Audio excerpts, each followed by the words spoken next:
Sabe quando alguma coisa dá errado e alguém sai no prejuízo? A grande questão é como a lei decide quem é o responsável, quem paga a conta e, claro, quem recebe a compensação. É exatamente essa a lógica que a gente vai desvendar hoje, mergulhando nas regras da responsabilidade civil aqui no Brasil. Para a gente entender como isso funciona na prática, vamos quebrar o assunto em partes. Primeiro, o que é que dá o start em tudo? Depois, quem é que tem que botar a mão no bolso para pagar? E quem tem o direito de receber essa grana? No final, a gente junta todas as peças e o quebra-cabeça vai fazer todo sentido. Então, vamos começar pelo começo, né? Para sequer existir um dever de indenizar alguém, a gente precisa de um ponto de partida, um gatilho. E esse gatilho, no direito, tem nome. É o ato ilícito. É ele que dispara toda a engrenagem da responsabilidade. Olha só, a lei traz dois tipos principais de atos ilícitos. O primeiro, do artigo 186, é o mais óbvio. É quando alguém, por negligência ou imprudência, causa um dano a outra pessoa. O segundo, do artigo 187, é um pouco mais sutil. É o chamado abuso de direito. Imagina o seguinte, uma pessoa tem o direito de construir, mas resolve fazer uma obra super barulhenta de madrugada, perturbando toda a vizinhança. Ela está excedendo os limites do razoável. Nos dois casos, o resultado é o mesmo. Nasce o dever de indenizar. Peraí, isso parece meio estranho, não parece? Como é que um ato totalmente permitido pela lei poderia, mesmo assim, obrigar alguém a pagar uma indenização? Parece que não faz sentido, mas a resposta, em alguns casos bem específicos, é surpreendentemente sim. E temos um exemplo fascinante para isso. Pela lei, o dono de um terreno que não tem saída para a rua, um terreno encravado, tem o direito de passar pela propriedade do vizinho para chegar à via pública. É um ato lícito, um direito dele. Só que ele precisa pagar uma indenização ao vizinho por esse incômodo. Isso mostra um princípio muito importante. A lei busca o equilíbrio, para garantir que ninguém sofra um prejuízo de forma injusta, mesmo que a causa seja um ato permitido. Beleza, já entendemos o que dispara a obrigação de pagar. Agora a pergunta que fica é, quem exatamente paga essa conta? E aqui entra um conceito fundamental, a solidariedade passiva. O que isso quer dizer na prática? Que a vítima pode cobrar o valor inteiro da indenização de qualquer um dos responsáveis. Ela não precisa processar todo mundo ou cobrar um pedacinho de cada um. Ela pode escolher o responsável que tem mais condições de pagar e exigir tudo dele. Isso facilita demais a vida de quem sofreu o dano. E é aqui que a coisa fica bem interessante, porque essa regra da solidariedade muda completamente dependendo da área do direito. Em contratos comuns, a solidariedade não é a regra geral, ela precisa estar escrita lá, bem clara. Mas, quando a gente fala de direito do consumidor, a lógica se inverte totalmente. Aí a solidariedade é a regra. O fabricante, a loja, o importador, toda a cadeia de fornecedores é responsável. É uma proteção enorme para o consumidor. E não para por aí. Existe também a chamada responsabilidade indireta.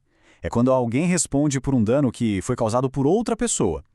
A lei parte do princípio de que quem tem o dever de vigiar, de cuidar ou de dar ordens, também tem o dever de reparar o dano que essa pessoa sob sua guarda causar. É o caso clássico dos pais com os filhos ou dos patrões com seus empregados. Vamos visualizar essa lógica. Pense num motorista de uma transportadora que, por imprudência, causa um acidente. A empresa, como empregadora, é quem paga a indenização para a família da vítima. Ela responde de forma objetiva e solidária. Mas depois que ela paga, a empresa tem o chamado direito de regresso, ou seja, ela pode cobrar do funcionário que foi o verdadeiro causador do acidente todo o valor que ela gastou. Essa tabela ajuda a esclarecer uma dúvida bem comum sobre hospitais. A responsabilidade do hospital vai depender muito do vínculo que ele tem com o médico. Se o erro foi do próprio serviço do hospital, como uma infecção, a responsabilidade é direta dele. Se o erro foi de um médico que é empregado do hospital, os dois respondem juntos. Agora, se o médico é um profissional independente, que só usa o espaço físico do hospital, aí a responsabilidade pelo erro médico é só dele. Muito bem. A gente já viu por que se paga e quem paga. Agora vamos para a última peça desse quebra-cabeça, quem tem o direito de receber a compensação. E a resposta pode ser bem mais ampla do que a gente imagina. Aqui entra um conceito muito interessante, o dano reflexo, que também é chamado de dano em ricochete. A melhor analogia é a da pedra jogada num lago. O primeiro impacto, onde a pedra bate, é a vítima direta. Mas as ondas que se espalham e atingem a margem, esses são os danos reflexos, que afetam outras pessoas. Isso mostra como um único ato errado pode gerar vários danos diferentes, todos reconhecidos pela lei. O dano que a vítima indireta sofre não é o mesmo da vítima direta. É um sofrimento próprio, pessoal, autônomo. é um novo dano que nasceu daquele primeiro. E quem é que pode pedir essa indenização por ricochete? A lei não dá uma lista fechada. Então, os tribunais, como o STJ, foram definindo isso com o tempo. Para os familiares mais próximos, como cônjuge, filhos, pais, irmãos, o dano é praticamente presumido. Para outros parentes, é preciso provar que existiu um laço afetivo muito forte e direto. E um ponto muito importante, a vítima direta não precisa ter morrido para que os familiares possam pedir indenização pelo próprio sofrimento. Normalmente, a justiça fixa um valor único e global para a indenização, e esse valor é dividido entre todas as vítimas indiretas. Essa divisão leva em conta a força do vínculo de cada um com a vítima direta. É uma forma de equilibrar as coisas, compensar todos que foram afetados, sem criar uma pena excessiva e multiplicada para o responsável. Certo. Agora que a gente já viu todas as peças separadas, chegou a hora de juntar tudo e entender o fluxo lógico completo de um caso de responsabilidade civil, do começo ao fim. E o fluxo é basicamente este. Tudo começa com a primeira pergunta. Houve um ato ilícito? Se sim, esse é o gatilho. A partir daí, a gente vai para a segunda pergunta. Quem é o responsável? É aí que entra a ideia de solidariedade. A gente olha para o causador direto, para o empregador, etc. E, por fim, a terceira pergunta. Quem sofreu o prejuízo? E aí a gente tem que lembrar tanto da vítima direta quanto das vítimas indiretas, afetadas pelo dano reflexo. Essa é a lógica que conecta tudo.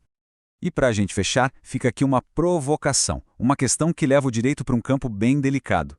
A lei não pode obrigar ninguém a amar, mas a falta de afeto, o abandono afetivo de um pai ou de uma mãe, pode ser considerado um ato ilícito que gera o dever de indenizar? É uma fronteira onde a lei, a moral e as emoções se encontram, um debate que ainda acontece nos tribunais e que nos faz refletir sobre os verdadeiros limites da responsabilidade jurídica.